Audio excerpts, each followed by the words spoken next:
I had never been on a plane before, never held a passport, never packed a suitcase that didn't lead to a cramped bus ride or a weekend at a relative's house. So when Grandpa DiMaggi announced he was taking the entire family, yes, all 16 of us, on an international vacation, I thought I had misheard. But he meant it. A full tour package, flights, luxury resort, city excursions, even spa treatments. He spent over $60,000 without blinking.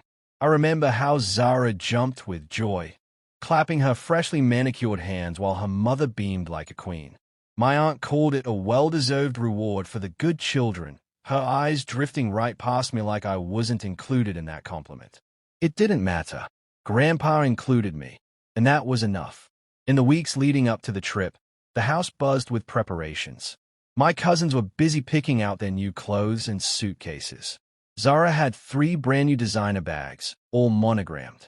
I, on the other hand, had one modest duffel bag and a stack of second-hand clothes neatly folded by my mother.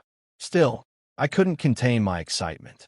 I watched travel videos online and studied maps of our destination, dreaming of standing at the edge of the ocean and tasting food I'd only seen on television. I even helped Grandpa arrange documents for the trip, feeling like I was part of something big, something beautiful. I was grateful, always grateful. I knew my place in the family. I wasn't loud, flashy, or anyone's favorite, but I had Grandpa's quiet smile, and that meant the world to me. The night before the flight, I barely slept. I lay awake, heart pounding, replaying the itinerary in my mind. Morning departure, hotel check-in, city tour. I imagined sharing laughter with Zara, finally feeling like I belonged. I didn't know that by the next morning, everything would unravel, that a single sentence at the airport would make me feel smaller than I'd ever felt before. It wasn't always spoken out loud, but I felt it in the pauses, in the side eyes, in the way Zara's mother pursed her lips whenever I walked into a room.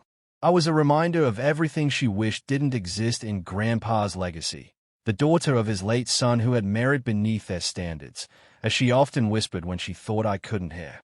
My father had passed when I was just a child, and since then, Mom and I had been treated like shadows, tolerated, never embraced. Zara's mom, Aunt Remy, held herself like royalty.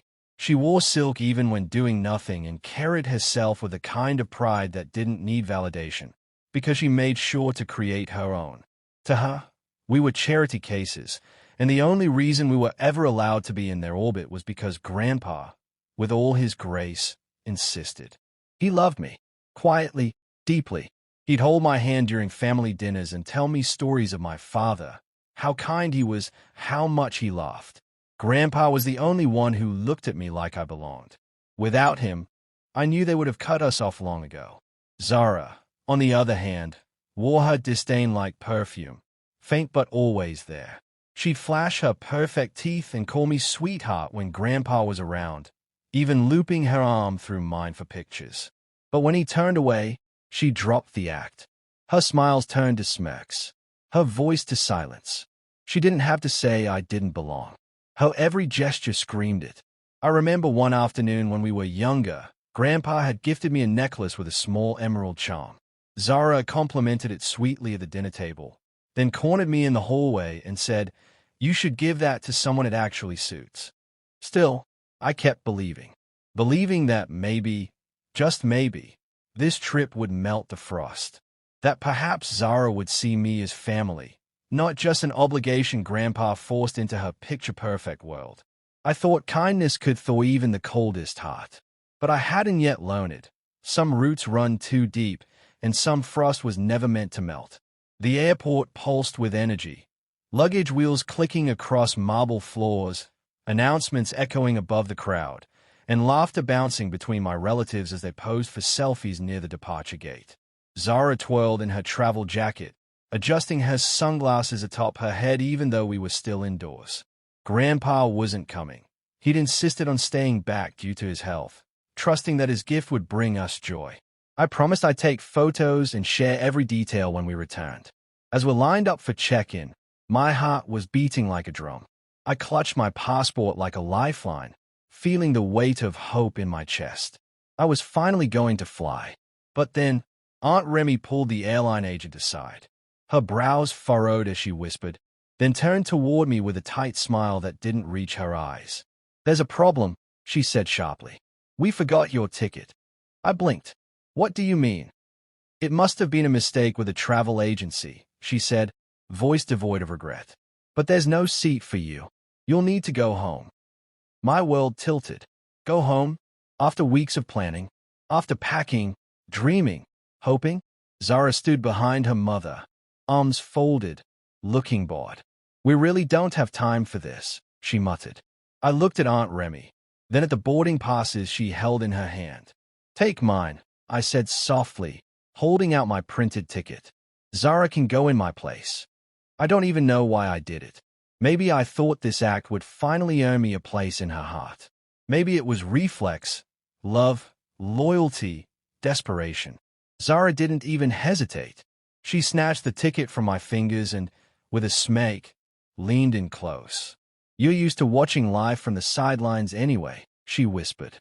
Then, a sharp sting. She slapped me. Not hard enough to bruise, but enough to humiliate. Enough to draw the attention of nearby passengers. My eyes watered, not from pain, but from the weight of public shame. Aunt Remy didn't flinch. She clutched her designer handbag, nodded at the flight attendant, and motioned the family forward. One by one, they boarded the plane. No one looked back. And just like that, they left me standing alone in the departure hall. Ticketless, voiceless, forgotten. I sat on the cold metal bench at the far end of the terminal, where no one bothered to look twice. My reflection shimmered faintly in the glass wall beside me. Small, slumped, silent. Just minutes ago, I was part of something. Now, I was a ghost in a place built for departures, watching others chase dreams I'd been pushed away from. I clutched my duffel bag like it could hold me together. Around me, families laughed, children tugged at parents' hands, lovers kissed goodbye. And there I was, invisible in plain sight. The sting on my cheek had faded, but the humiliation hadn't. I kept replaying Zara's smirk, the sound of her slap, the way the others didn't blink as I was discarded like forgotten luggage. This wasn't new. I'd always been the afterthought. The kid who got hammer-downs. The one they included because they had to, never because they wanted to. Every birthday I was overlooked, every gathering where they called me extra, every moment I tried to earn warmth only to be met with frost, it all came crashing down in that airport. But the part that ached most, Grandpa didn't know. I didn't call him. I couldn't. What would I say? That his generosity had become the tool they used to cut me down? That his own family had twisted his gift into something cruel? So I picked myself up, hailed a cab, and went home in silence. The house felt hollow without him. He was supposed to fly out 2 weeks later to meet us at the resort. For now, he stayed behind with his books and porch chair, thinking we were all out there enjoying his grand gesture. I stayed in my room, curtains drawn. The sounds of the world moved on without me.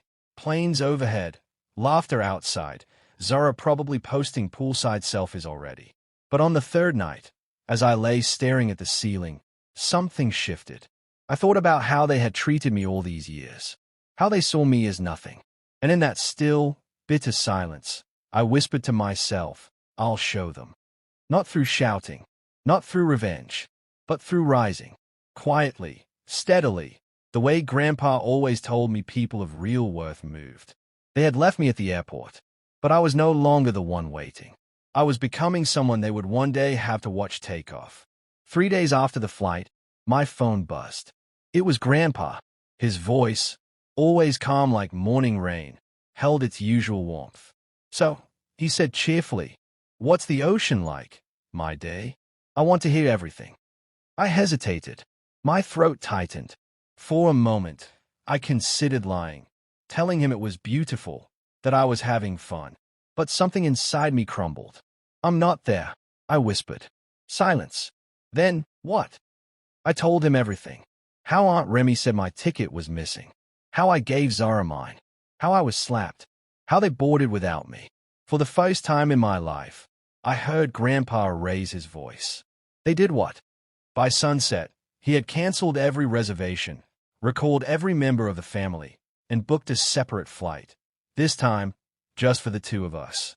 The next morning, I stood beside him at the gate, heart still bruised but strangely full. He looked at me with a mix of sorrow and pride. They robbed you of a moment, but I won't let them rob you of your worth. We flew not to the original destination, but somewhere quieter, a coastal town he had loved in his youth. The beaches weren't crowded, the hotels weren't lavish, but it felt sacred. It felt ours. During the trip, Grandpa treated me like a companion, not a grandchild.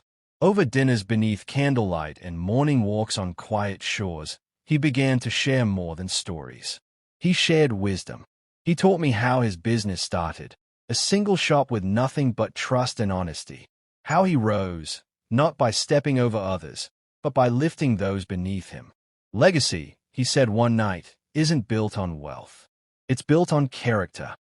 He showed me ledgers, explained investments, and spoke of ethics and leadership. At first, I just listened. But soon, I started asking questions, real questions, and he smiled each time, like he'd been waiting for this spark in me to ignite. One afternoon, we sat on a pier watching waves touch the rocks. Grandpa turned to me with a gentleness I'll never forget. I thought Zara would inherit everything, he said. But I see now, she carries entitlement. You carry understanding. My eyes welled up. I don't need diamonds to know who shines, he added. That trip changed everything. It wasn't the vacation I expected. It was something far greater. They had left me behind in a crowded airport, believing I was disposable. But somewhere quieter, far away from their cruelty, I was being chosen. Not for pity, not out of obligation, but because someone finally saw who I truly was. When we returned from the coast, something subtle yet monumental shifted. Grandpa didn't say much to the rest of the family. He didn't raise his voice or demand apologies. He simply redirected his energy toward me. Within a week, he took me to his office downtown. It was my first time seeing the inside of his empire. The polished floors, the gold-plated name on the glass door, DiMaggi Holdings. Everyone greeted him with reverence, but I noticed the way their eyes flicked to me, curious, uncertain. He introduced me not as his grandchild, but as his new apprentice. At first, I only observed. I watched board meetings from the back, took notes, organized files. But Grandpa, ever patient, began pulling me into conversations.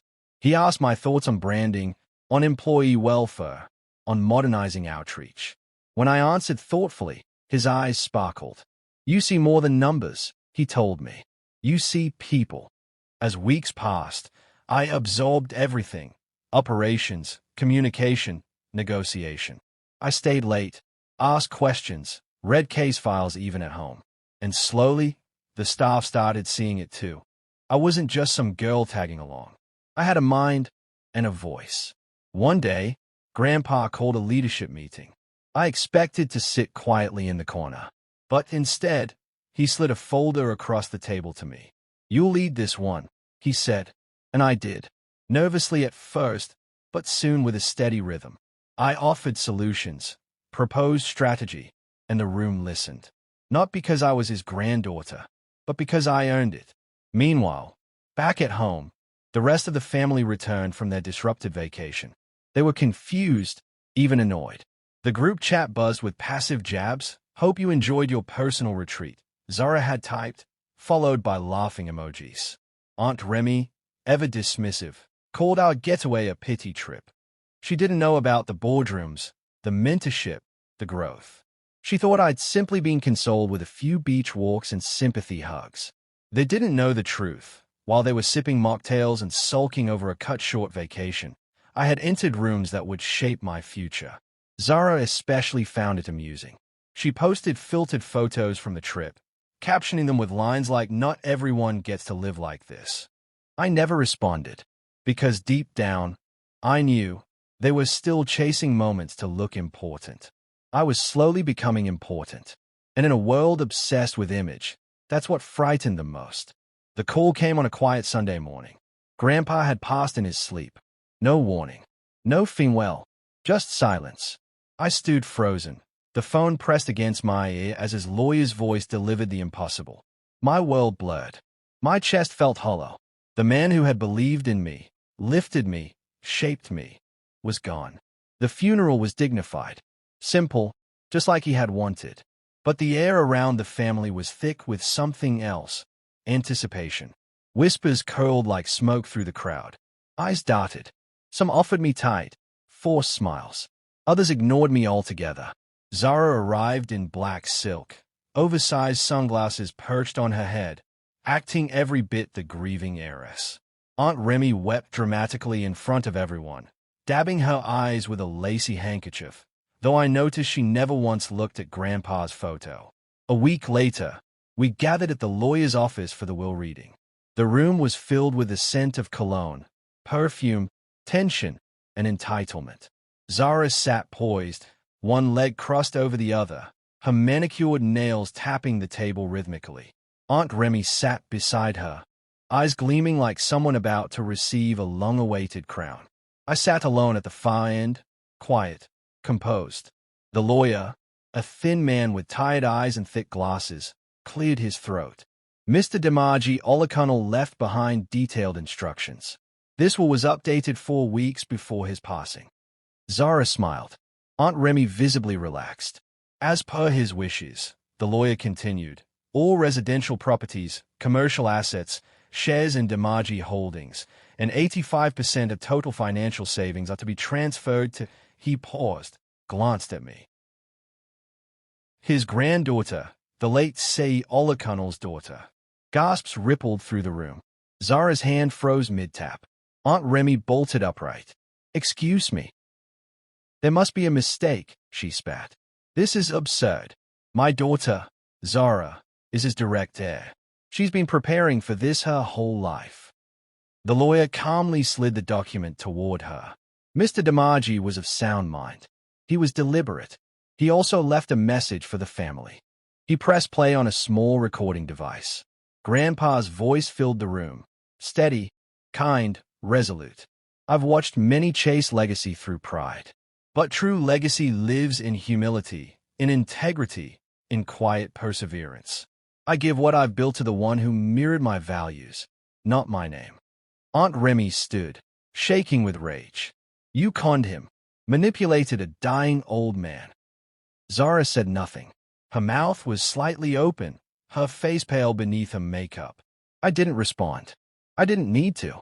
I thought of Grandpa's words, kindness always returns. I had carried them like a quiet drumbeat beneath everything I did.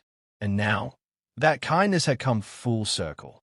Not as revenge, but as justice. The fallout was swift.